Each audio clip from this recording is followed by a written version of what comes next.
Hello friends, I am Arpit and now I am here with the second part of Yojana for the month of September 2024. In the first part, we covered about the public finance and development evaluation of the priority areas, where we saw that the government has 9 priority areas in this budget which was released in the month of July for 2024-25. Then we also talked about inclusive human resource and development and social justice as well. And there we saw that how reaching the last mile means the most vulnerable sections of the society like tribals, women and all are important. Now in this particular segment, we are going to talk about resilience in agriculture. That is going to be our first topic where we will be talking about the agricultural productivity because that is the main issue in agriculture. And we will also be covering the allied sectors like fisheries and dairy because these sectors also contribute in farmers' income. Next is going to be manufacturing and services. See, manufacturing, why? Because manufacturing has the highest job creating potential in the economy and services has the highest value creating potential in the economy. So we will be definitely talking about these as well. Then innovation, research and development, energy security we are going to take in the next part. So let's get started with the second part, that is productivity and resilience in agriculture. Most of our population, almost half, is engaged in the agricultural sector as of now. More than 50% of India's population lives in rural areas. So it is but obvious that in rural areas farming is the prominent profession. But there are many issues with respect to agriculture sector. The major issue is productivity. Productivity per hectare. That is less, and that is facing threats, natural threats like climate change, global warming, due to which a lot of disasters come.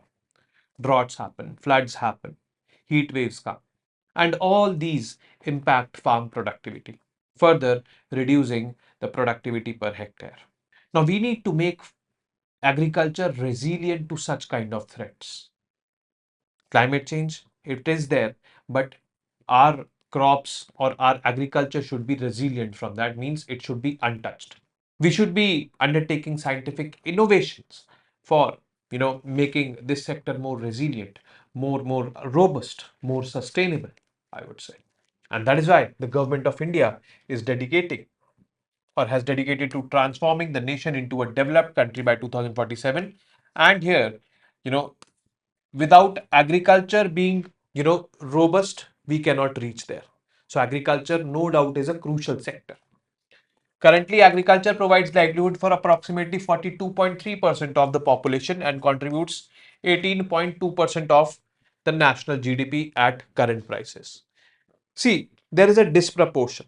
Number of people employed are much, but contribution to the GDP is less. That is why we say that there is disguised employment.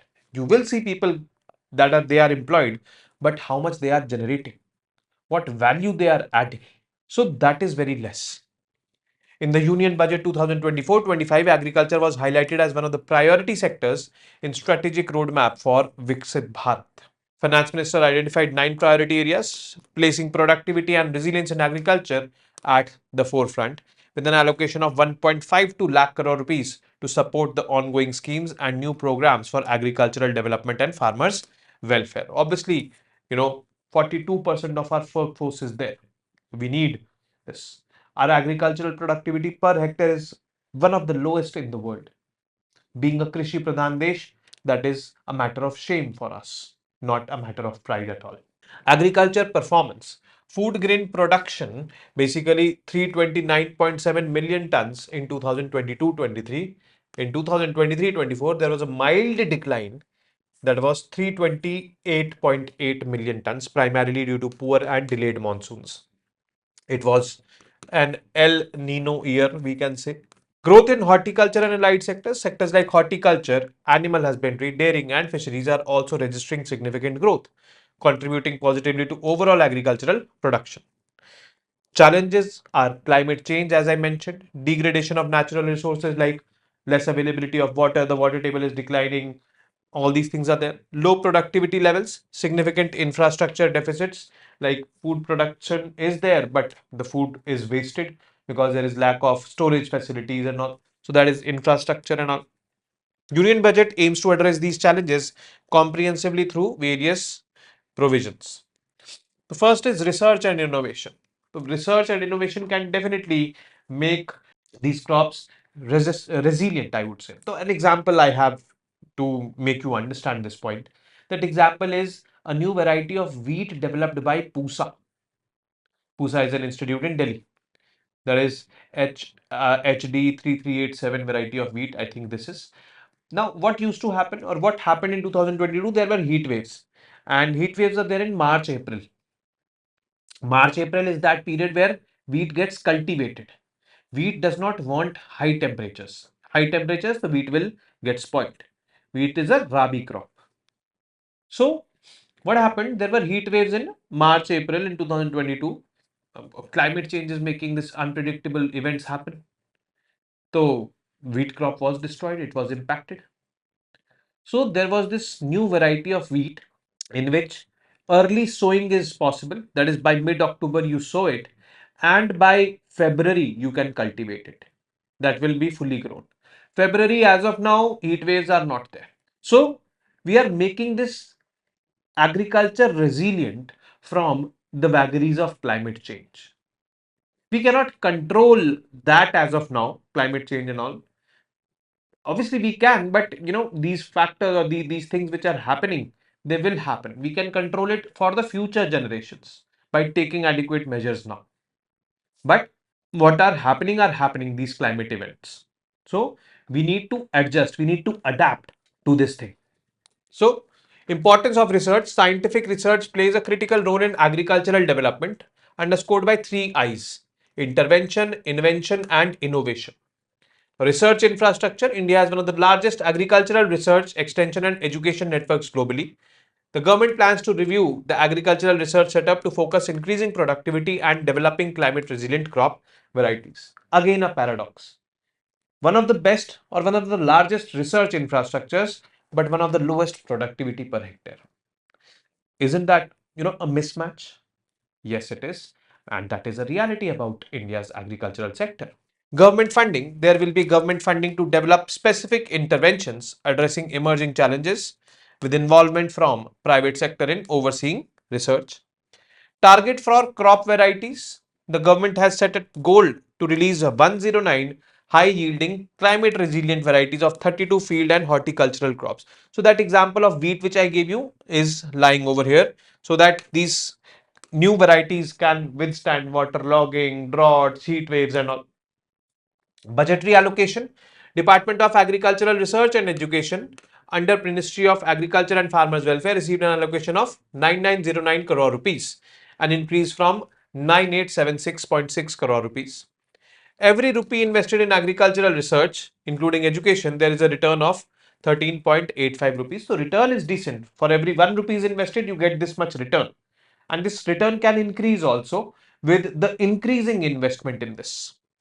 In 2022-23, the expenditure on agricultural research was 19.65 thousand crore rupees, leading to release of 347 new varieties and hybrids of 44 field crops for cultivation. Additionally, 99 new varieties of horticultural crops were notified for commercial cultivation. Natural farming initiatives. Government aims to enroll 1 crore farmers in natural farming within the next 2 years. Establishment of bio-input centers. 10,000 need-based bio-input resource centers will be set up to provide specific inputs directly to farmers. Scientific institutions and gram panchayats will play roles in this initiative. The promotion of natural farming. Natural farming, as I told you, is that kind of farming in which no input from outside of the field is applied. Like you have cattle, cow dung will be used as manure. Seeds, so the crops which will grow, they will be having seeds. You will be using only those seeds. So that is basically for restoring the soil health. So natural farming was highlighted in the finance minister's 2019 budget speech as a means to double farmers' income. This non-chemical system integrates crops, trees, livestock, and indigenous practices with resource recycling and on-farm optimization. So on-farm optimization is you take the inputs from farm only, nothing from outside. National Mission on Natural Farming, this independent scheme initiated from 2023-24 aims to create awareness, provide training and build capacity for farmers. Indian Council of Agricultural Research has developed effective natural farming models and appropriate practices tailored to different agroclimatic zones. The main thing is that we do research with natural farming to increase productivity by adopting natural farming. That would be a win-win situation for everyone, the farmers, the environment, the government. Vegetable production and supply chain. So there is clusters for production. India is one of the largest producers of vegetables and fruits all across the world. Public awareness of nutrition is rising. Rising awareness about health and nutrition has increased market demand for vegetables, and the per capita income is also rising. So when the per capita income of any society rises, there is a shift in the dietary habits of the people. They start consuming more horticulture products, more dairy, more poultry products, like this. So this diversification happens. And in India, the per capita income is increasing, and so the demand of these products are increasing. But perishability and infrastructure, these are perishable products. They perish with time. The shelf life is very low. So we need infrastructure for increasing their shelf life, for conserving them, like cold storages and all, or cold chains and all. Then we need logistical, I would say, cold chains, like in trucks and all. The air conditions and all are installed, which does not lead to the rotting of these kind of products. Promotion of farmer produce organizations. These organizations will enhance the marketing and supply chains for vegetables, addressing collection, storage, and marketing needs. The government has initiated various measures to improve the supply chain management. Pulses and oil seeds production. Now, two crops where India is struggling because India is still dependent upon imports for these two crops. Pulses, India is the largest producer, consumer, and importer of pulses in the world. This is a typical paradox attached with pulses. Oil seeds, oil seeds productivity is low in India, and so we are dependent upon countries like Indonesia for import of oil seeds. Despite impressive self-sufficiency in food grains, milk and other major commodities, the production of pulses and oil seeds faces challenges. We need to strengthen production. Government has committed to enhancing production, storage and marketing of pulses and oil seeds to achieve self-sufficiency. The Atmanirbhar aim for oil seeds like mustard, groundnut, sesame, soybean and sunflower is going on. The National Food Security Mission Pulses. This mission operates in 28 states and 2 union territories, focusing on area expansion and productivity enhancements through various interventions like you know government increases MSP for attracting farmers to produce this.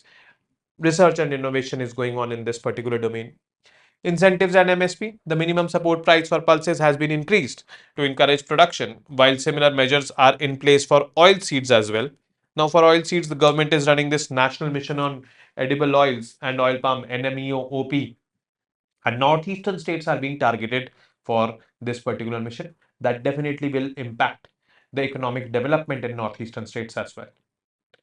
Now talking about allied sectors like dairy sector, if I talk about the economic contribution, so India is one of the largest producers of milk in the world. One of the it is the largest producer of milk in the world. But here also the per cattle productivity is very less as compared to other countries. If we increase that, then obviously, the productivity of food will be high. Then what we will need to do, we will need to create more such processing units which can create products like cheese, butter and all, and those can be exported. Allied sectors such as animal husbandry, dairying and fisheries are significant growth drivers. The government allocated rupees 4521 crore to the Department of Animal Husbandry and Dairying for ongoing schemes and new facilities. New institutions and research facilities. Provisions have been made for establishing an animal health institute, a small livestock institute, a breed improvement center, and a center of excellence for animal husbandry. Fisheries. The contribution to employment. India is the second largest fisheries production in the world. The fisheries sector, deemed as a sunrise sector, supports around 30 million people because we have a huge coastline of 7,500 kilometers. So that is basically offshore fishing. Onshore fishing is also there in lakes, rivers and all. That is also prominent in India. Production and growth, India produces 17.54 million tons of fish in the last year, ranking as the third largest producer globally. So it is the third largest. It might be the third largest because last year it was the second largest after China. The budget allocation for fisheries sector has increased by 54% from 1701 crore to 2616 crore rupees. There is this Yojana called as PM Matsya Sampada Yojana, the flagship scheme receiving rupees 2352 crore, aims to enhance aquaculture productivity and double exports to 1 lakh crore rupees. Fisheries development initiatives, integrated aqua parks, 5 parks will be established alongside the launch of Blue Revolution 2.0. Blue Revolution 2.0 is nothing but, Blue Revolution with sustainability. That is it. Shrimp farming support. Financing for shrimp farming and processing will be facilitated through National Bank for Agriculture and Rural Development, that is NABARD, and alongside a network of nucleus breeding centers, NBCs, for shrimp brood. Custom duty reduction. Finance Minister announced reduction in basic customs duties on specific inputs for shrimp and fish feed so that this sector can grow. Digital empowerment of farmers. So this we covered extensively in the daily analysis, that is the Digital India Mission for Agriculture, and where the government is adopting this digitalization not only for identifying farmers for so that they can get the benefits, but digitalizing land records, using drones for spraying fertilizers, and for pesticides and all, and using AI for predicting the productivity and all. So all these things are being there in that digital agriculture mission, and the main aim is to increase productivity, ease of life of the farmers and the government, and obviously increase of income of the farmers as well. So this digital public infrastructure, the government of India announced that a digital crop survey in 400 districts and aiming to cover details of 6 crore farmers and their lands within 3 years.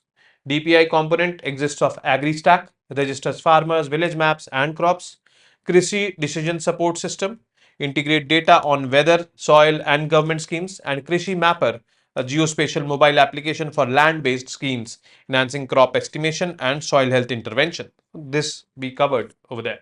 So, agriculture sector, lot of potential, lot being done also, but we are lacking also over here. So, we need to cover up. We need to catch up. Next is focus on manufacturing and service sector. Importance of manufacturing in the economy. What is the importance of manufacturing? Manufacturing has historically been a cornerstone for the development of economies worldwide. In India, the manufacturing industry generated 16 to 17% of the country's GDP.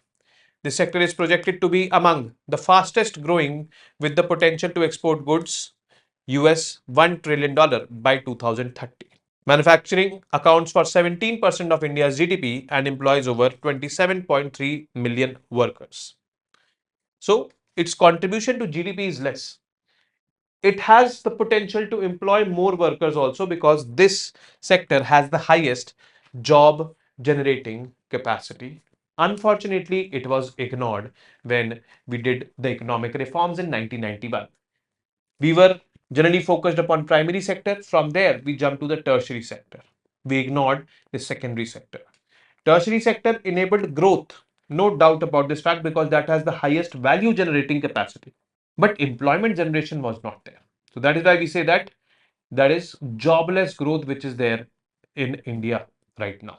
So we need to focus upon this. So government initiatives, Samarth Udyog Bharat 4.0, launched by Ministry for Heavy Industries and Public Enterprises, focuses on boosting the competitiveness of the manufacturing sector, especially in capital goods. Capital goods like machines and all.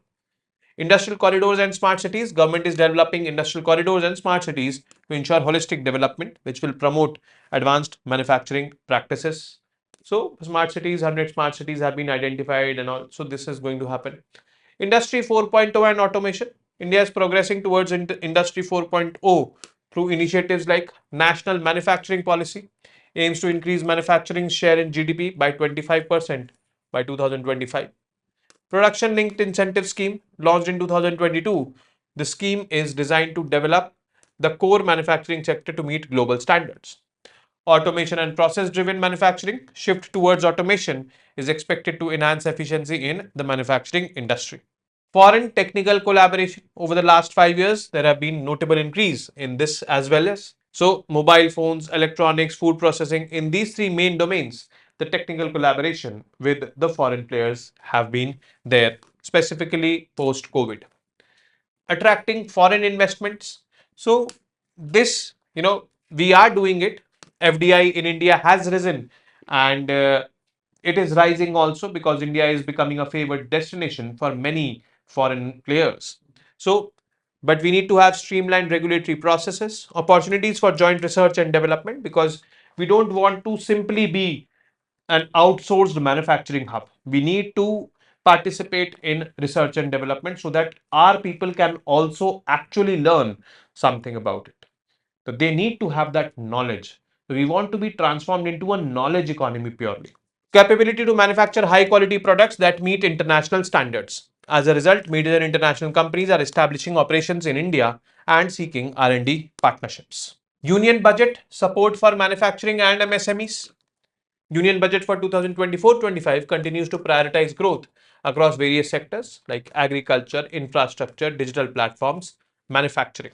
And key focus area is micro, small and medium enterprises. Their financing, regulatory changes and technology support. That comprehensive package is needed because this is very labor intensive sector.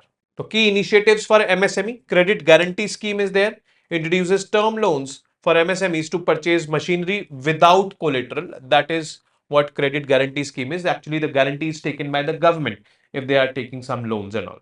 So they don't have to keep any collateral. They can get access to loans. They can start then, manufacturing and all, or whatever they want to do.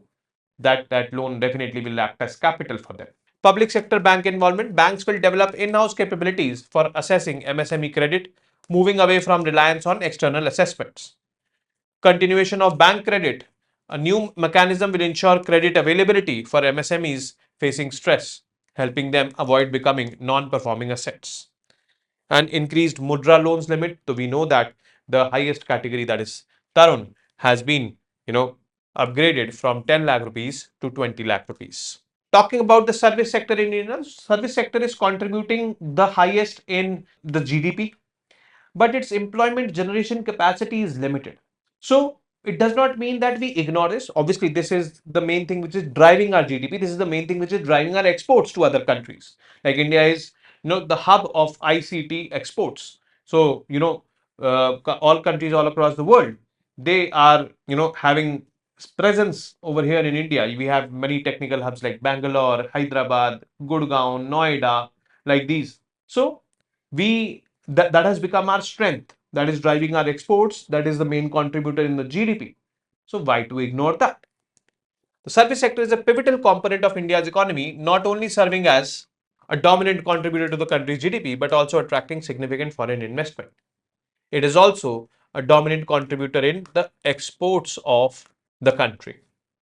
The service sector is a pivotal component of India's economy, serving as dominant contributor, counts for over 50% of India's GDP. Growth rate achieved 9.1% growth rate in FY23, generated nearly 4.06 million jobs, approximately half of the 8.12 million total jobs created in sectors like IT, banking and finance. Gross value added contribution contributed 55% to India's gross value added. FDI inflows ranked first in foreign direct investment inflows according to the Department of Promotion of Industry and Internal Trade. So this is ranked first among all the sectors like agriculture, secondary and this service sector. Maximum FDI came in the service sector. Diverse activities. This tertiary sector includes trade, hotels and restaurants, transport, storage and communication, finance and insurance, real estate and business services, community, social and personal services, construction related services. So invisible goods these are. And there is a lot of money over here. Recent performances. In December 2023, service exports grew by 1.3% to USD 31.6 billion, primarily software, business and travel services. Meanwhile, imports declined by 1.2%, resulting in record high net earnings of USD $16 billion. For the period of October-December 2023, India saw a 5.1% year-on-year increase in service exports to USD 87.7 billion. Influencing factors for growth. Growth of service sector is influenced by both domestic and global factors because we are exporting it and we are using these services in India also now. Wide array of service industries has experienced double-digit growth in recent years, supported by digital technologies and institutional frameworks. Ease of doing business in India has significantly improved for both domestic and foreign firms. Employment potential and linkage with manufacturing. So it's linkage with manufacturing, that is this tertiary being linked with the secondary. This is going to make a more sustainable model. This is going to benefit secondary also because it is going to streamline secondary sector.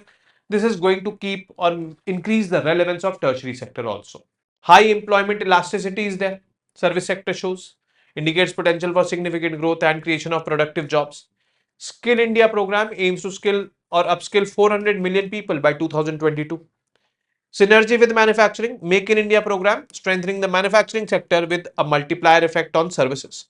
Startup India initiative supports innovation in both manufacturing and services.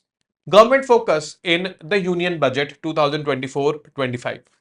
Key areas emphasized in the Union Budget include digital infrastructure, investments in high-speed internet connectivity across urban and rural areas, digital literacy, initiatives to improve workforce digital literacy, that is very much important. Digital literacy will enable people to use more and more services and to contribute also in the service creation. Realizing the vision of Viksit Bharat, Union Budget 2024-25 is a significant step towards achieving Viksit Bharat aims at driving economic growth, creating employment opportunities, and enhancing the overall standard of living. So, this is what we need to understand and know about the service sector, a very crucial sector. Manufacturing sector, a very crucial sector. Actually, all the three sectors are very crucial. And we cannot, put all our eggs in one basket and focus upon one sector only and ignore the others. We need to have a simultaneous focus on primary, secondary, and the tertiary sector. And we need to establish linkage between these three. Like, for example, we are linking this agriculture with digitalization. Who will create these digital services? The service sector. We are also wanting to link manufacturing with the service sector. When this linkage will be there among the three sectors, then the actual growth potential can be realized. And that will make growth more robust, sustainable, and here to stay. So, the government has a lot of work to do, and more importantly, we, the people of India, need to be part of it. We need to participate, we need to work, and we need to develop ourselves. There are no free lunches, but sadly, there are freebies which are being distributed in India, which definitely are going to dampen India's growth perspectives. So, that should definitely be avoided. So, with this, we come to an end of this particular session of Yojana. I'll be seeing you for the third session and we will be covering the remaining topics over there. Namaste. Jai Hind.